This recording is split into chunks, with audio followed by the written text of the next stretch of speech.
lingamvasthu அன்பர்கள் அனைவருக்கும் சிவசரவணனின் அன்பான வணக்கங்கள். நிறைய பிளான் பார்த்துட்டு இருக்கும்போது ஸ்ரீஹரி வந்து இந்த பிளான் பார்த்ததுல அவருக்கு எளிமையா புரிஞ்சதுல சில தகவல்கள் கேட்கணும்னு வந்திருக்கிறாரு. வணக்கம் ஸ்ரீஹரி. வணக்கம். வணக்கம். இந்த இபி பாக்ஸ் அப்படின்றது இந்த குறிப்பிட்ட பகுதியில தான் வைக்கணும் வாஸ்துபடி அப்படின்னு தான் இருக்குங்களா? இல்ல கண்டிப்பா அது இபி பாக்ஸுங்கிறது உங்க வீட்டுக்கு எலக்ட்ரிக்கல் சம்மந்தப்பட்டது சப்ளை பண்றது, கவர்மெண்ட்ல இருந்து கொடுக்கறது ஒரு இடத்துல வைக்கிறது. ஸோ அப்போ ஒரு வீடு கிழக்க பார்த்துருக்குன்னு வச்சுக்கோமே, ஈஸ்ட் ஃபேஸிங். நிறைய அன்பர்கள் நீங்கள் தமிழில் பேசுங்கன்றார். நான் 10th முடிச்சுட்டு பாலிடெக்னிக் முடிச்சுட்டு அப்படியே போயிட்டேன். ஸோ அதனால் பெருசாக எனக்கு ஆங்கிலம் சரியாக வரல. அதனால மக்களுக்கும் எனக்கு தெரியுங்கிற மாதிரி காமிச்சிருக்கேன்னு வச்சுக்கோங்களேன். ஸோ அதனால் இபி பாக்ஸுங்கிறது நார்த் ஈஸ்ட் ஈசான மூலையில் கண்டிப்பாக இருக்கக்கூடாது.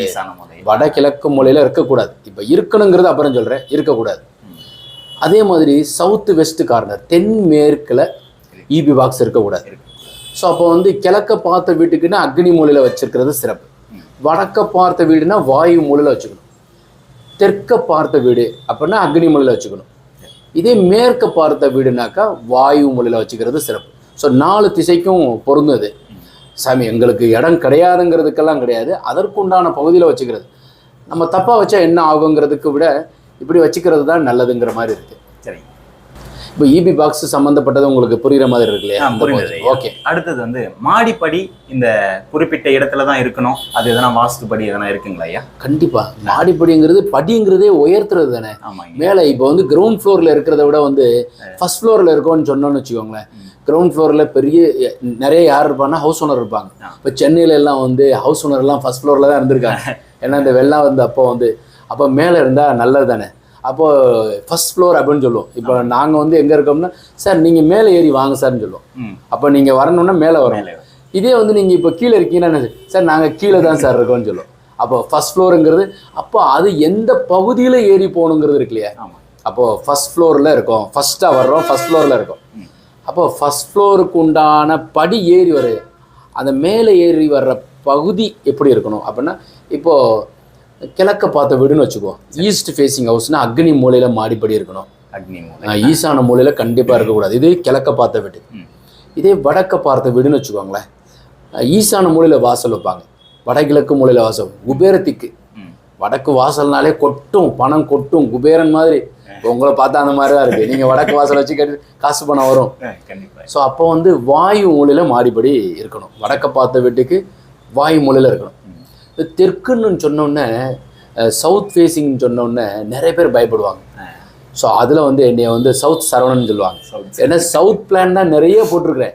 எங்கே நீங்கள் உள்ளே போய் பார்த்தீங்கன்னா எக்கச்சக்கமாக நிறைய டிராயிங்ஸ் இப்போ தான் நிறைய பேசி நம்ம சொல்லிகிட்டு இருக்கோம்.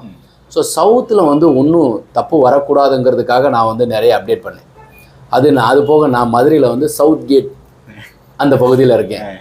ஸோ அதனால் சவுத்தில் இருக்கிறதுக்கு உண்டான அமைப்பில் தெற்கு பார்த்த வீட்டுக்கு எந்த விதமான அச்சமும் வேண்டியதில்லை. அதில் பெரிய பெரிய முதலாளிகள் இருக்கிறதெல்லாம் தெற்கு பார்த்து தான் இருக்குது. பெரிய ஓனர்ஸ் எல்லாம் சவுத் ஃபேஸிங்கில் தான் இருக்காங்க. அவங்களுடைய மாடிப்படி சவுத் ஈஸ்ட்டில் இருக்கிறது நல்லது. ஒருவேளை மாடிப்படி வெளியில் வைக்கிறதா இருந்தால் சவுத் வெஸ்ட்டு தனியாக வச்சுக்குவாங்க. But south east first. இதே வெஸ்ட் ஃபேஸிங்னு வச்சுக்குவோம், மேற்கு பார்த்து. யாரெல்லாம் மேற்கு பார்த்து வீடு கட்டியிருக்காங்களோ, வீட்டுக்குள்ளே மாடிப்படிங்கிறது வேறு. வெளியில் கீழே ஒரு வீடு மேலே 2 வீடு, அல்ல கீழே ஒரு வீடு மேலே ஒரு வீடு. அப்போ மேற்கு பார்த்த வீட்டுக்கு வடமேற்கு வாயு மூலையில் இருக்கிறது சிறப்பு. மேற்கு பார்த்த வீட்டிற்கு யாருக்கு எப்படி சிறப்புனாக்கா, எக்கச்சக்கமாக ஆயில் இருக்கும். ஸோ மேற்க பார்த்த வீட்டில் இருக்கிறவங்களுக்கு அவங்களுக்கு எப்படின்னா சனியினுடைய ஆதிக்கம் அந்த பகுதி. ஸோ அப்போ அவங்களுக்கு ஆயில் பார்த்தீங்கன்னாக்கா 90 வயசு 80 வயசு இதெல்லாம் அசால்ட் அவங்க இதில் இருக்கும். அப்போ அந்த மாடிப்படியானது ஏறி போகிறவங்க வாயு மூலையிலேருந்து ஏறி போனால் சிறப்பு. நன்றி. இப்போ மாடிப்படி ஏறி போய் ஃபர்ஸ்ட் ஃப்ளோர், அப்போ மேலே ஏறி போகிறத பற்றி நம்ம பார்த்துருக்கோம். நல்லா புரிஞ்சது. இப்போ நெக்ஸ்ட் பூஜை அறை எந்த திசையில் இருக்கணும், எப்படி இருக்கணும் வாஸ்துபடி? இப்போ கர்நாடகா நீங்கள் போயிட்டீங்கன்னு வச்சுக்கோங்களேன், எவ்வொரு வீட்லேயும் பூஜை அறை இருக்கும். கர்நாடகாவில் ஒரு வீடு 500 சதுரடின்னு வச்சுக்கோங்க. ஒரு பெட்ரூம், ஒரு ஹால், ஒரு கிச்சன் இருக்கும், டாய்லெட் இருக்கும், ஒரு குட்டியாக ஒரு 3x4 பூஜை அறை இருக்கும். பட் நம்ம தமிழ்நாட்டில் 2000 சதுரடி கட்டுறாங்க. கப்போர்டுக்குள்ளே தான் கேட்குறாங்க. ஹாலில் பூஜை கப்போர்டு இருந்தால் போதும்னு சொல்கிறாங்க. ஸோ அதனால் பூஜை அறையாக இருப்பது சிறப்பு. பூஜை கப்போர்டுக்குள்ளே வைக்கிறதுங்கிறது ஒரு புறம் அவன் ஜாதகத்தில் லக்னம்னு லானான்னு போட்டிருக்கோம், அதில் 4ஆம் இடத்துல குரு சுக்கிரன் சந்திரன் புதன்லாம் இருந்துச்சுன்னா அவங்க கண்டிப்பாக வந்து அவங்க பூஜை அறையுடன் வீடு கட்டுவாங்க. ஸோ அந்த மாதிரி இருக்கிறவங்க பூஜை அறையுடன் ஒரு 60% மக்கள் வந்து எங்கள்கிட்ட பூஜை அறை கேட்குறாங்க. ஒரு 40% என்ன சொல்லுவாங்கன்னா, சும்மா கபோர்டுக்குள்ளேயே வச்சுருங்க சாமி, ஹாலில் வந்து 20க்கு 16 20க்கு 20 ஹால்லாம் போடுவாங்க. பட் அந்த பூஜை அறை எந்த பகுதியில் இருந்தால் சிறப்பு அப்படின்னா, ஹாலுங்கிறது கணக்கு கிடையாது, ஈசான மூலையில் இருக்கணும் அல்லது கன்னி மூலையில் பூஜை அறை இருப்பது சிறப்பு. ஈசான மூலைங்கிறது ஈசன் பாகம், கன்னி மூலைங்கிறது தென்மேற்கு, கன்னி மூலைங்கிறது. ஸோ அந்த பகுதியில் வந்து பூஜை அறை இருப்பது சிறப்பு. ஹாலை ஒட்டி தான் வரும். நீங்கள் இந்த பிளான் போடும்போது பிளான் ஒன்றும் பெரிய வித்தை வேலை கிடையாதுங்க. நீங்கள் 4 தடவை பார்த்து புரிஞ்சுக்கிட்டீங்கன்னா ஈஸியாக போட்டுடலாம். ஸோ மொதல் பிளான் நீங்கள் எங்கள்கிட்ட சொல்லுவாங்க, பிளான் போட வரும்போது அவர் பேசிக்கிட்டே இருப்பார்.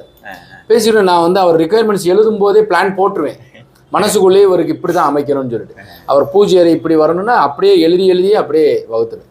ஏன்னா 33 வருஷமாக இந்த ஃபீல்டில் வந்து கிட்டத்தட்ட வந்து இந்த ட்ராயிங் நிறைய நாங்கள் அப்டேட் பண்ணும்போது அவங்க கேட்கும்போதே நாங்கள் அப்படியே எழுதிக்கிட்டே வருவோம். பூஜை அறை இவருக்கு இந்த இடத்துல இப்படி வச்சா நல்லது, போத வரைக்கும் நாங்கள் ஜாதகமும் அவரது பார்த்துக்குவோம், அதுக்கு ஏற்றாப்புல நாங்கள் பூஜை அறை அமைக்கிறது உண்டு.